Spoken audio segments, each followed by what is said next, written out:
Happy WrestleMania weekend, folks, and welcome back to WWE Network and Chill, where I, Graham Jason Matthews, break down all the original content I watch on the WWE Network. Today we're talking the latest episode of WWE Chronicle, focusing on Drew McIntyre. So this was going to be great no matter what, because the rise of McIntyre from where he started over a decade ago to where he is now vying tonight for the WWE title of WrestleMania 36 Night 2 has been pretty crazy nonetheless, but the addition of everything going on right now with the COVID-19 bullshit and everything else really made this Chronicle, in my opinion, must-say.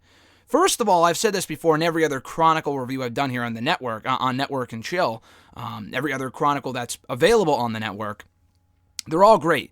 It actually started 2 years ago with the Nakamura episode, 2 years ago exactly from yesterday. I think the Nakamura and the Samoa Joe ones are the only ones I haven't reviewed. I've seen them. They're great. They did the Nakamura one for WrestleMania 34 and the Joe one for SummerSlam. And back at that point, they were only doing it for the Big Four pay-per-views. Now they're doing it for every pay-per-view. Now, I thought they were going to do one on Shayna Baszler a couple months ago, either before Chamber or Super Showdown. They didn't. The last one that we had prior to this one was for John Morrison. That went up Royal Rumble weekend, so it's been a while since we've gotten one, but it was worth the wait because this was great. So we kick off Chronicle here from March 11th in the UK, when McIntyre is asked by the producer, or really flat out told, not even asked, that there's a very good chance that WrestleMania 36 could be canceled, because that was the exact day that it was announced that the whole world went to shit. March 11th was really the beginning of the end. And I hate to say, I hate to sound negative here, but it really was. It was that night while we were watching NXT or Dynamite or what have you that we found out the NBA canceled their season. Tom Hanks had coronavirus. There was a travel ban being put in place. It's like, holy shit, this is real. This shit is getting real. And then everything was canceled and closed by Thursday and Friday. So that would make sense. The timeline would, line up here. That would be the day that McIntyre found out, oh shit, WrestleMania may not happen as I originally planned. So this takes place from January 26th, which is the Royal Rumble, when he won the Royal Rumble, of course, up until April 1st, which would have been on Wednesday. Before we go back to the beginning here, I love this because I thought this was great, because Chronicle is usually like in their face, getting all these in-depth shots and interviews and whatnot. So the producer had to improvise, because obviously can't fly out anywhere, or, you got to stay home. So what is he going to do? He FaceTimes McIntyre, which I thought was awesome. I mean, again, we've never seen this before. So I thought, considering the circumstances, they made the most out of it, and they did a great job. So again, this call took place on March 25th between the producer and McIntyre. McIntyre talks about what he's been feeling the last couple of weeks. He said anger, frustration, sadness, realization, boredom. I don't know. He didn't say here that he's been quarantined. I would assume that he has been, just because he hasn't been on Raw at any of the PC shows. Not the March 16th show or the 23rd or the 30th. We have not seen McIntyre at all in any of these empty arena shows. Except for WrestleMania tonight, of course. So I don't know if he was sick and they had to isolate him, or because he was in the UK and he had to come back and then self-isolate for 2 weeks. I don't know. But that was kind of the gist of what I got from what he was talking about here, aside from the fact that he was obviously angry and disappointed that his WrestleMania moment was basically taken from him due to WrestleMania being moved to the PC. That was when we found out, I think that Monday, March 16th, that Monday on Raw, at the very beginning of the show, or right before that, actually, it broke on social media. It feels like ages ago, at this point, doesn't it? It feels like forever ago. But we found out at that point WrestleMania would be moved from where it was supposed to be held at Raymond James Stadium in Tampa to the Performance Center in front of no fans. Now, before I go any further, I thought this was great, that they knocked this out of the way early, explaining the situation, and not going along like, oh, WrestleMania, Tampa. Like, obviously the producer was very self-aware. And they put this whole thing together well after the fact that we knew WrestleMania would be canceled. That was weeks ago. So I honestly would be concerned if they started at the beginning and went along like, or like they flashed a little graphic at the end of the special saying, oh, WrestleMania not happening at, Tampa, at Raymond James Stadium after all. Like, I feel like that would have been that would not have done his story justice. I love the fact they included the COVID-19 stuff. And you may be saying to yourself, wouldn't that be, only logical? I mean, how much sense would it make to do a documentary on WrestleMania and not mention that? Well, this is WWE we're talking about here. On Raw in recent weeks, we've heard nothing. And again, I'm not advocating that the commentators talk all about COVID-19 and all this other shit. I'm not saying that, but to not even mention the coronavirus or COVID-19 and explain that's why the show is being canceled, to me, is not being fully transparent with your audience, because we all know the situation, but it would be nice if they actually acknowledged it. Again, I'm not saying be like the news and mention it 24/7, but you can't talk about WrestleMania being, too big for just one night without, explaining why they're doing that in the first place. So anyway, I love the fact they tackled that on this episode, because it really added to the drama, the emotion of Drew and everything he's been through, really added to the story that this guy's had to overcome every possible obstacle. Now, the toughest obstacle of them all that no one has ever had to overcome in the history of wrestling, with a worldwide pandemic costing him his WrestleMania moment. But he also talked about, hey, listen, this would not be my story if this isn't what happened. Or something along those lines, where he was like, listen, it's going exactly to plan. It's going exactly how, not I envisioned it, but rather how, and these are in Drew's words, about how, if this didn't happen, it wouldn't be my story. Essentially saying that nothing ever goes to plan, which is exactly why this was the plan the whole time. I hate to say God's plan to kind of bring up the, that song. But kind of along those lines, this was the plan the entire time, for his plan to be completely derailed, and only this would happen to Drew McIntyre of all people after everything he's been through up to this point. But he is happy to be at the destination, he will say that. They talk about how he debuted in WWE in 2009, well, initially in 2007, but we've seen that footage enough times where that's really nothing new. Same thing with this, but it is important they bring up how he was introduced to the WWE main roster officially in 2009, called the future world champion by Vince McMahon himself on TV, and he didn't, fulfill that full potential, and he only blames himself. He admits he lost passion for WWE, he was in his own head, and inevitably, after kind of getting himself in trouble here and there, he got himself fired in 2014. So then we kind of fast forward a little bit to February 19th. This is when the interview took place, not what he's talking about, but he also brings up how when he first moved to the U.S. from Europe to sign with WWE, he was living in a house with Sheamus actually at the time. They're really, really close. He met his current wife while he was living with Sheamus when he started in WWE. She moved in with them. Eventually, three's a company. They got to get their own place at some point. So they moved out, got a house of their own, and then literally days later, he said, I remember him saying this elsewhere in another interview, he got fired from WWE days later. How scary is that? You just buy a house, this huge accomplishment, and now you can't support it because you don't have a job. How crazy is that? And WWE even told him over the phone, he said that, hey, this came as a surprise to us too, blah, blah, blah. I'm not really sure who made the call. Probably Mark Carano, if I had to take a guess. But, was it really a surprise? It was a shame, but, the guy was doing a whole lot of nothing back in 2014 when he got cut. Coincidentally enough, I think there's a lot of people from that group that got fired that day that ended up coming back. 3 of those people I know got re-signed in Drew, Jinder, and Kurt Hawkins. They also fired Teddy Long that day. He ended up going to the Hall of Fame a couple of years ago. Hornswoggle wasn't fired that day. He got fired a couple of years later. But he came back for a number of appearances as well.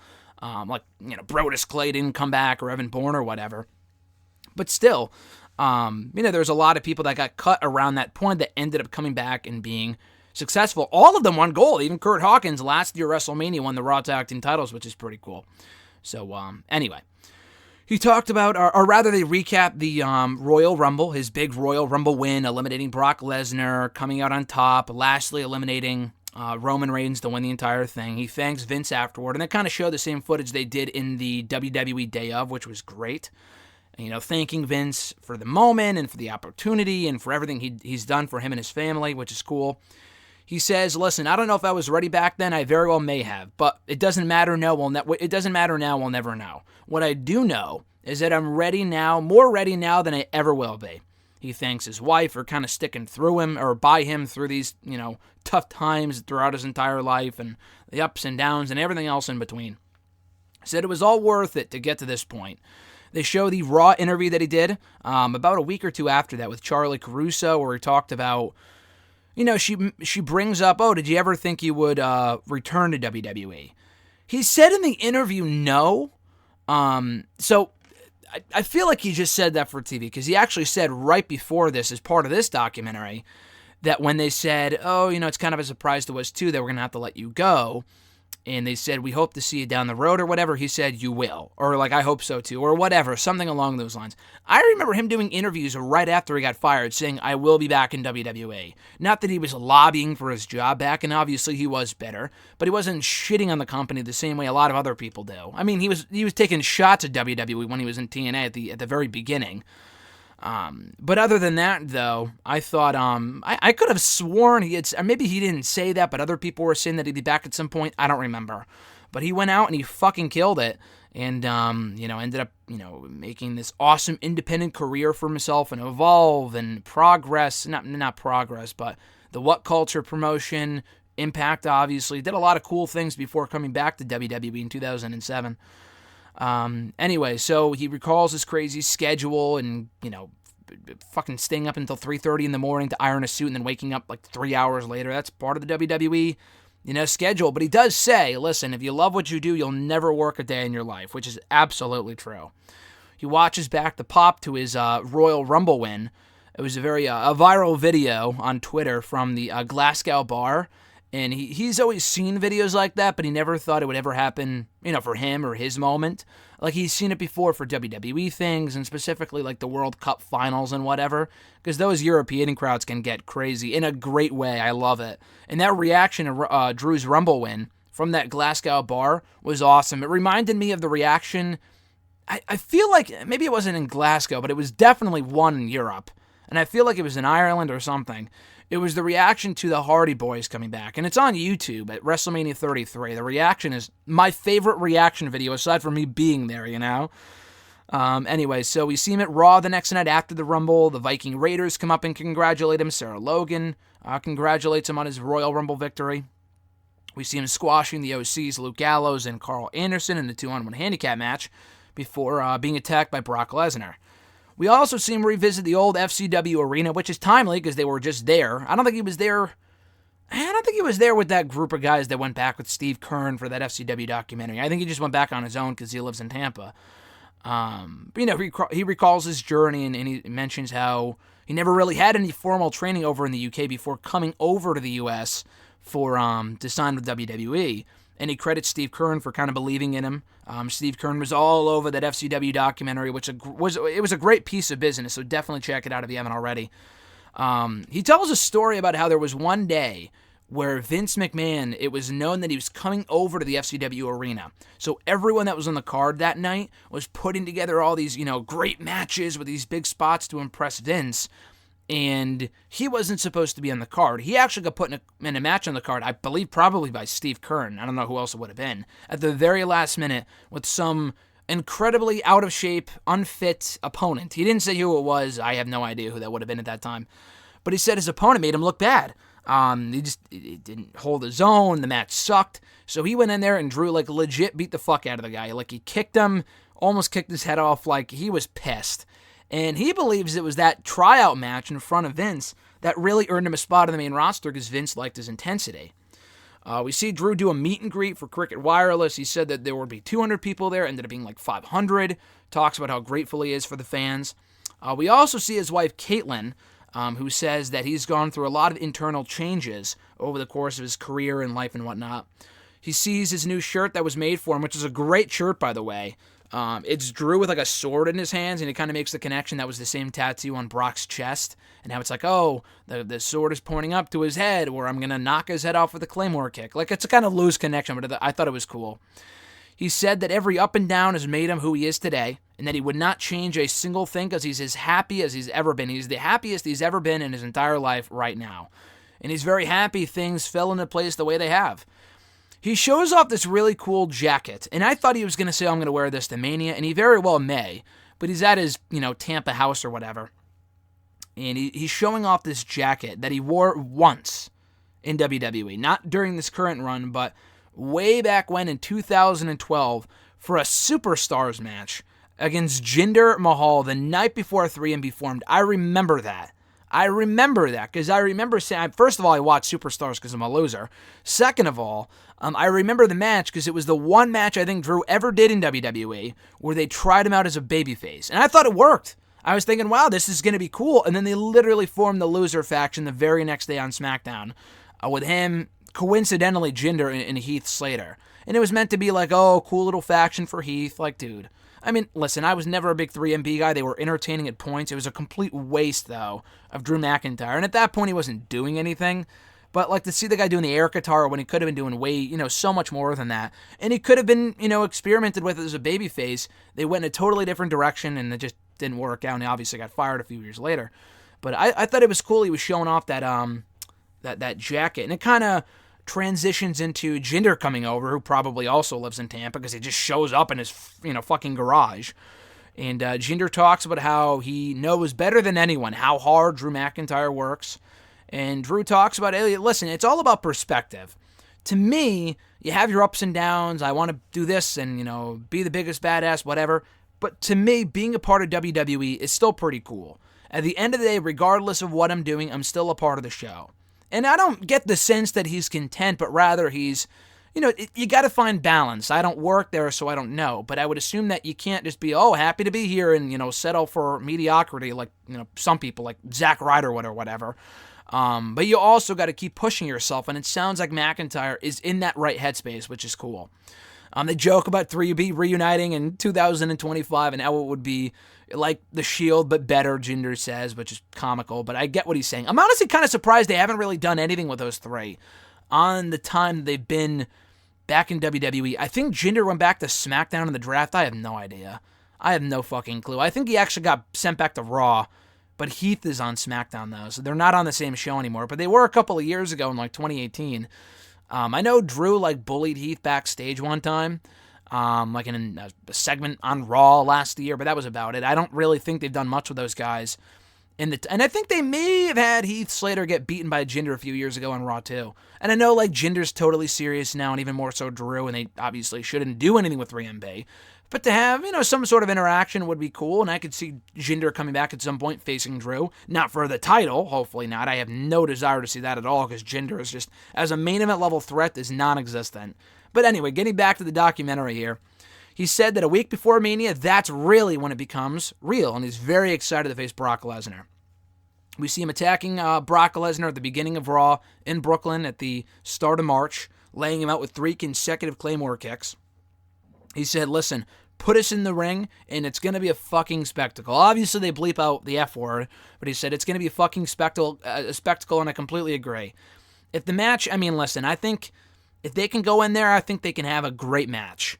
If given the right amount of time, and it's not booked to be a total squash or whatever, I think they can go in there and have a great match. It's not going to be the same without the crowd, but I think they could still make the most out of it, He also talks about how he's been hearing that he's the guy since he was 15 years old over in Europe. Oh, you're the guy, you're going to do big things.